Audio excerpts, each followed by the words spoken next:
Good afternoon, ladies and gentlemen. Welcome to another Propagandacast Addendum. Here with me, your host, Imperial Dane, here to cover the March 31st patch here, which added a bunch of things, including, for example, for starters here, new maps, including this one, Eindhoven Country by Spanky.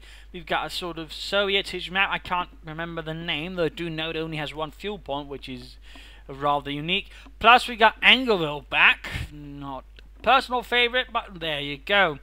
Plus a whole bunch of maps with 2 vs 2s and a bups. Overall, in that regard, there's been added much. Plus maps like Simwaski and La Glaze has also seen changes made to them. So a bunch of changes there, already a bunch of new things. Further on, of course, we got balance changes to all the 4 armies. Some better than others, but still all noticeable. Starting out with the US forces, for example, we have the American mortar half-attack, which is now actually gotten more useful. Its mortar rounds will now actually hit the enemy, so that, for example, is a pretty good start.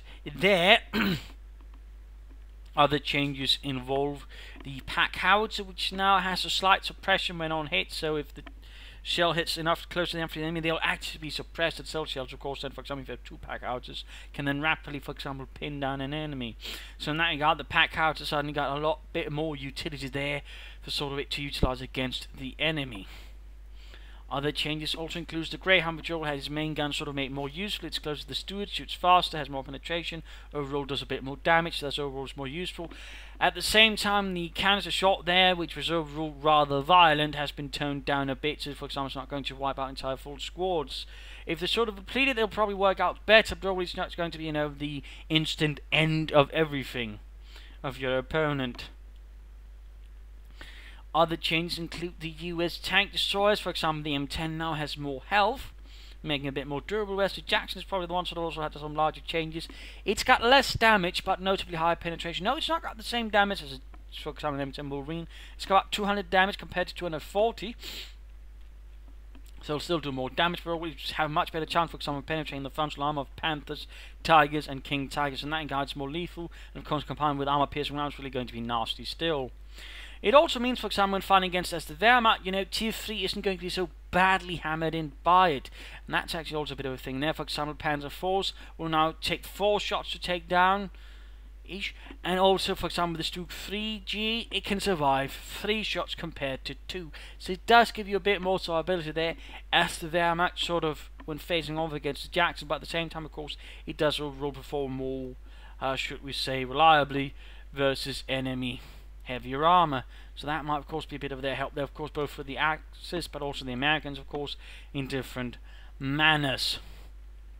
So that is some notable changes there to the Americans already. Looking at the Soviets, there's not so much there. Basically, Guards anti-tank rifles got slightly more accurate.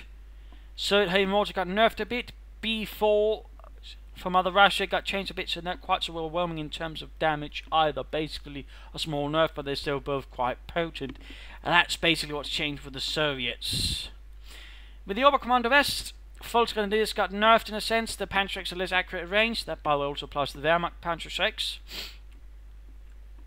Obersoldaten now require the LMG 34 to be upgraded. And there's one problem then which I'm sort of right with that, which I'm not happy with. And I really think they should have added it, but basically the Obersoldaten still cost 400 manpower, which is basically going to force people to either get Fallschirmjägers, most likely Fallschirmjägers, Jägers, or Panzerfusilier. But I pretty much predict it's likely going to be Fallschirmjägers, since you still get the ND-34. Might see more Panzerfusilier, but overall, I mean, with Panzerschrecks, of course, less there. I mean, you might see more munitions saved up, of course, but still, I'm not too confident in seeing a lot of Obersoldaten due to the 400 manpower cost. Like Henwerfer now fires faster, so in that regard it's also more reliable, it's of course more serviceable as an anti-tank weapon, which is certainly nice. And the light infantry gun, just like the pack howitzer, actually got a bit of suppression on hits, in that regard it's actually, well, useful now. So that's actually quite good to have there. Beyond that, the truck sort of made a bit less annoying as well. It can't, for example, just block up a path as it could when one was wrecked, which is what some actually did on some Muskie, the pricks. So of course that's a little neat addition there on top of everything. But beyond that, not really any sort of huge changes. Basically, the sort of the Volksgrenadiers and like Kettenwerfer, Obersoldaten really saw the sort of the larger changes there. For example, Volkswagen's lost their Veteran 5 durability, but instead they actually shoot faster up Veteran 5, so that's a little thing there. And then of course we finally come to the Wehrmacht, who probably received another set of larger changes in terms of least of effect there. The MG42, for example, now has more accuracy at all ranges, overall making more lethal versus infantry, and certainly also giving a bit more out of it than you see in the armor-piercing round. So overall the MG42 much stronger now, much more useful now. It should definitely help you versus, well, pretty much anyone, in particular the sort of people who spam a lot of infantry. A pair of MG42s will do you quite a bit. Of course, then Veteran 3 MG42, for example, thanks to elite troops, can also tear into American infantry pretty rapidly. So now the MG42 is rather an MG42. It now has bite that matches his bark. So that's one thing there. For example, also Pioneers have received some changes. They, for example, now have lost their line of sight, so they can actually now be used to sort of spot, for example, for the MG42 to actually get more out of its range. So that's also a neat little addition there. They can of course be used for reconnaissance and other bits, but they're, for example, quite good to work with your MG42s. The 222 has gotten more health, making it a bit tougher. Overall, meaning it can suffer a bit more, you know, of save versus an M20 and other bits. There, meaning it's not going to be quite easily wiped out. Certainly not, for example, also just been run up to by a couple of conscripts and knocked out that way either. So in that regard, you know, early game for the Wehrmacht has been strengthened up a bit. Also, another change which also applies to the Blitzkrieg is basically Blitzkrieg for heavier tanks like Tigers, Panthers, and King Tigers has been nerfed. And at that point, I really wonder why didn't they just replace it with something else? To be honest. But overall, I think that sort of largely covers all the changes there are. I might have forgotten one or two in each case, of course, I apologise. But overall, at least I was described those as the most important ones. That won't sort of really anything in particular to the Wehrmacht again, with a much more viable early game then, particularly since MG42 can outcarry its weight. I suspect we'll be seeing some changes there happening. Oh yeah, I've almost forgot snipers. Huge one. Snipers now twice as much health.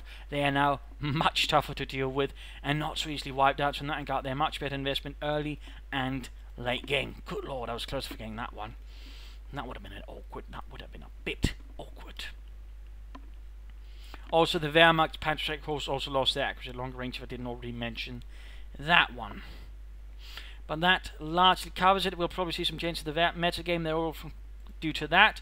I expect versus the Wehrmacht things are going to be a lot more lively for the Oberkommand West. It's basically going to change from one spam into the other spam. You might see a slightly more vehicle play, but overall, I mean, there's not really much chain there to make it viable. I could imagine, for example, light infantry guns still working together with infrared half-tracks to get a bit more out of that, but that's really about it.